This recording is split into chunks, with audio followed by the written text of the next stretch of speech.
ertak eshitishni sog'ingan bo'lsangiz, bugun men sizlarga bo'g'irsoq deb nomlangan rus xalq ertagini aytib beraman. Bir qadim zamonlarda Chol kampir yashagan. Bir kuni Chol ovqat yeyishga kirib, kampiriga shunday debdi: "Kampir, oy kampir, bu biror narsa tushirib bersang-chi. Uyda yegani hech vaqo qolmabdi-ku." Hozir suprani bir qaraychi Chol. Unimiz qolmagan edi. Hech bo'lmasa 2 hovuchgina un chiqar.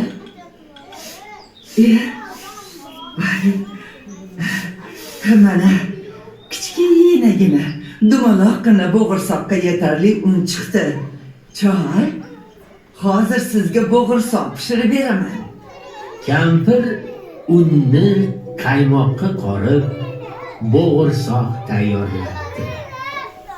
Uni yog'da qovurib, sovutish uchun deraza tokchasiga qo'yibdi. Bo'g'irsoq esa turaverganidan juda zerikib ketib, bir dumalab oynadan tokchaga, tokchadan polga, poldan eshikka dumalab ketibdi. Hovliga, hovlidan darvoza ortiga dumalab yo'lga chiqib olibdi. Shu bilan yo'l yoqalab dumalab ketaverdi. Dumalab boryotsa, qarshisidan shalpang quloq quyon chiqib qolibdi. Yog'liqqina bo'g'irsoqni ko'rgan quyonni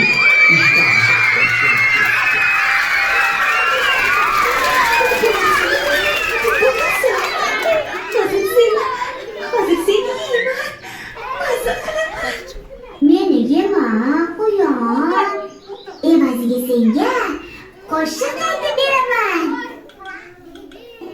Men bo'g'irsoq, supradagi un urvoq, sidirishi bordilar, qaymoqqa xo'p qordilar. Pishdim o'choq tovada, sovutdilar havoda.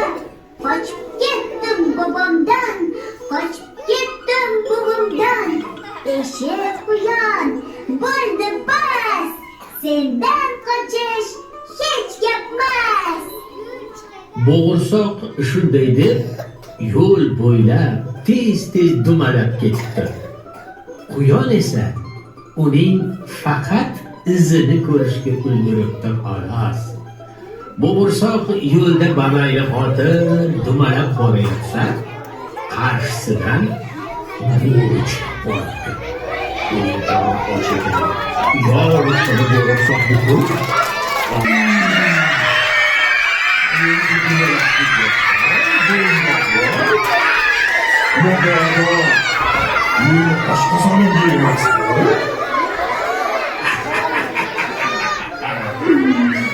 hozir seni yeyman. Meni yema bo'ri, senga qo'shiq aytaman.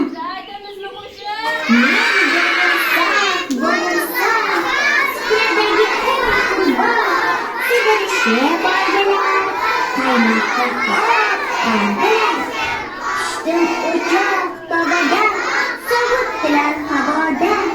Qochib ketdim bobomdan, qochib ketdim buvimdan. Eshit bo'ri endi bas, sendan qochish hech gapmas.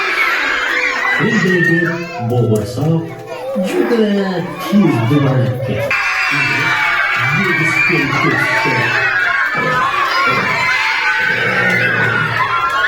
Qo'shma, bo'g'irsoq, juda mazaliga o'xshaysan. Seni tezda yeb olay.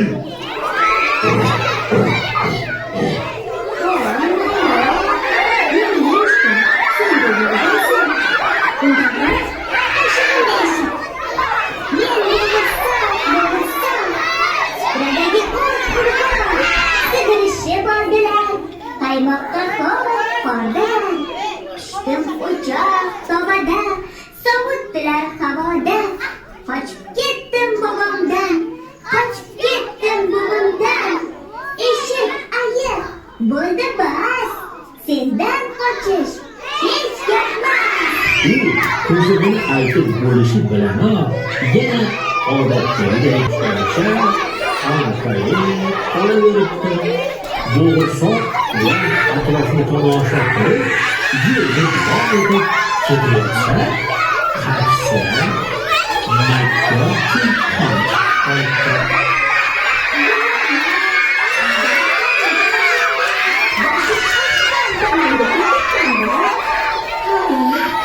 Shunday degin. Ha, qo'shiq aytishni juda yaxshi ko'raman. Eshak tulki xonim, men bo'g'irsoq, bo'g'irsoq. Buradagi urvoq, shaboldirar, qaymoqda qoldirar. Pishdim o'choq tog'ada, sovutdilar havoda. Qochib ketdim bobomdan, qochib ketdim buvimdan. Eshik tulki bo'ldi bas, sendan qochish hech gapmas. Ovozing ham, qo'shig'ing ham yaxshiga o'xshaydi. Qarib qolganman-da, bo'g'irsoq. Aybga buyurmaysan. So'zlarini ajratolmay qoldim. Yana bir marta aytib ber, Shirinim. Faqat bu safar yaqinroq o'tir. Kel, yaxshisi burnimni ustiga joylashib oldi. Yana bir marta balandroq ovozda qo'shig'ingni aytib ber. Bo'g'irsoq uning shirin so'zlariga chippa-chip ishonibdi. Unga ayyor tulkining maqtovlari yog'dek yoqib ketibdi-da. Bo'g'irsoq bu so'zlardan erib, bir sakrab tulkining tiliga chiqib olgan ekan. Tulki uni hop etib yamlab yutib yuboribdi. Ana shunaqa bolalar.